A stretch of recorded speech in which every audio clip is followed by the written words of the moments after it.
আজকে প্রচুর বৃষ্টি হচ্ছে। ভুনা খিচুড়ির প্রেমীরা কই? এই বৃষ্টিতে এক প্লেট ভুনা খিচুড়ি হলে কেমন হতো, জমে যেত। আজকে কার কার বাসায় ভুনা খিচুড়ি হচ্ছে অবশ্যই কমেন্টে জানাবেন।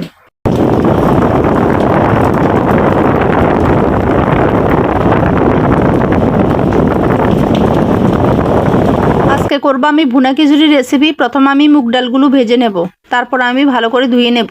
কড়াইয়ে তেল গরম করে দিয়ে দিলাম তেজপাতা, দারচিনি, এলাচ, কয়েকটা লবঙ্গ এবং কাঁচা বাদাম আর কাজু বাদামগুলো আমি ভেজে নেব।